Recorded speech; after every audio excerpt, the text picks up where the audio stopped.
Hi, I'm an Air Force mom. My son, Staff Sergeant Benjamin W. Stein, is a bio-inorganic chemist and a flight line mechanic. He's on orders for deployment in Iraq. On the one hand, I appear here today as a terrified mom in fear for her son's life during this upcoming deployment. On the other, I speak as a lifelong pacifist and activist. I'm often bewildered by my status as a pacifist and a military mother. I take pride in my son's choice to protect the Constitution of the United States. He has inherited my commitment to this country and exercises that commitment in his own way. He is also proud of my choice to protect the Constitution by being here today. To our family,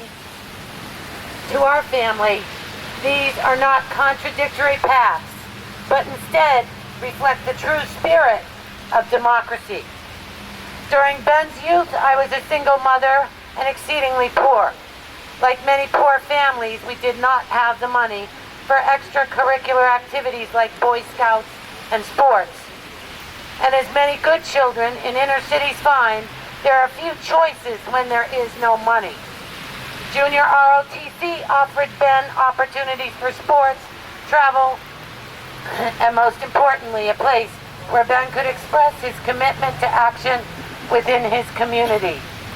Junior ROTC was, and still is, the only option for many poor youth who want to stay busy, assist the community, develop leadership skills, and stay out of gangs. Ben excelled there. ROTC was an honorable experience for Ben. It led naturally to his commitment to military service. What Junior ROTC did not prepare Ben and so many others for is the reality of the conflict in Iraq. This is not simply a stateside service. This is not simply that stateside service didn't prepare young men for the realities of war. This is that our young and old soldiers alike being placed in a wartime situation so ill-conceived by our leaders that it is destined to fail. Democracy is not created at the point of a gun.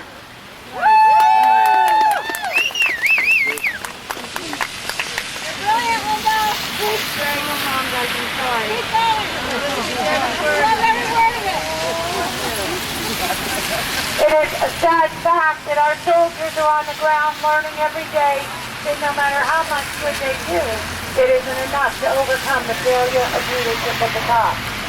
This statement by Matt Howard, he's an Iraq veteran and Veterans Against the War, Iraq Veterans Against the War. He states that there is not correct the faults in the occupation of Iraq. The surge will not correct the faults in the occupation of Iraq. We are there with no defined mission, no end goal, and no indication of how long this will take. I'm going to cut this short, sorry.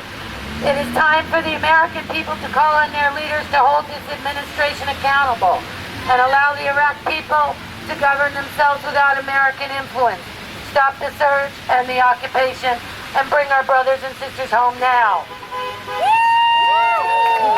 It is my belief that the high rate of post-traumatic stress disorder suffered by returning volunteer veterans has much to do with the illusionment encountered when our honorable servicemen and women are faced with this reality day after interminable day. The contradiction between honor and democratic values as understood by members of the armed forces and the travesty that they are being asked to participate in is too much for many of them. Our family members in military service have sworn an oath to support and defend the Constitution of the United States against all enemies, foreign and domestic, that I will bear the truth and allegiance to the same, and I will obey the orders of the President of the United States and the orders of the officers. Our troops. How can our troops be expected to honor and defend our Constitution when our leaders do not. The Air Force core values are taken seriously by my son.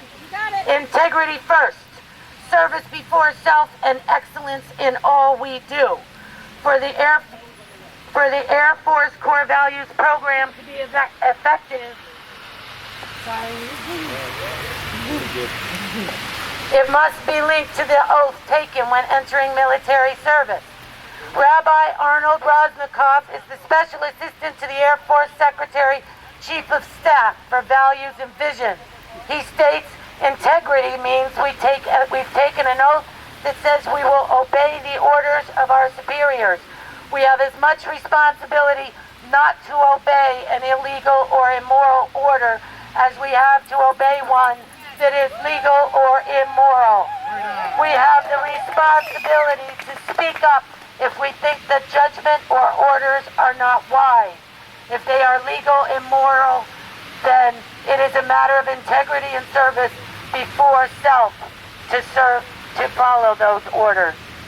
When Secretary Wayne of the Air Force sent a letter to all Air Force airmen, he included most of the text from the letter that I've just quoted from.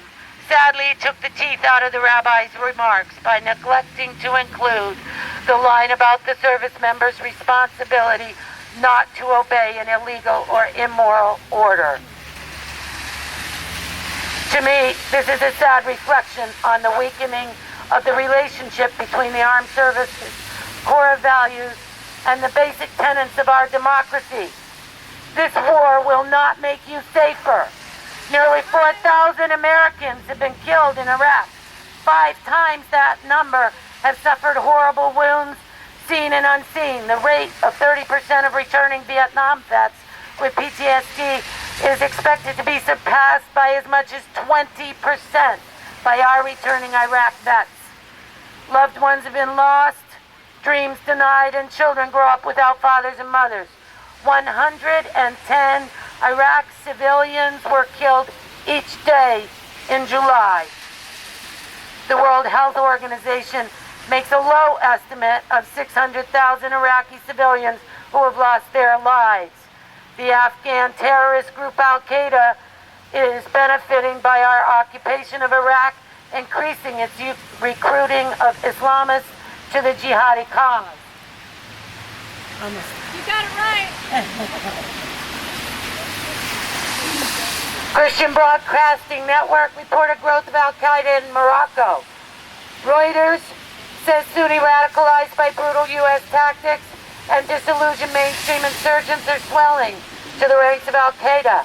NATO reports U.S. intelligence states that Al-Qaeda is becoming more entrenched in northern Pakistan. The Christian Science Monitor says the turmoil in Iraq has replaced conflict in Afghanistan as the chief recruiter of internal jihadis. This war does not make you safer. During the General Petraeus hearing, Senator Joseph Lieberman told General Petraeus that families will be thrilled that 30,000 troops will be redeploying stateside in July. Senator Lieberman, this military family will not be thrilled until all the U.S. forces are home from Iraq and getting the services they need. I am a military mother, proud of my son's desire to serve his country. I am not proud of this country's current leadership. My son returns to Iraq in less than 30 days. I cannot express the fear, indignation, and sadness that I feel as my child leaves, yet again, to put his life on the line for this illegal, unconstitutional occupation.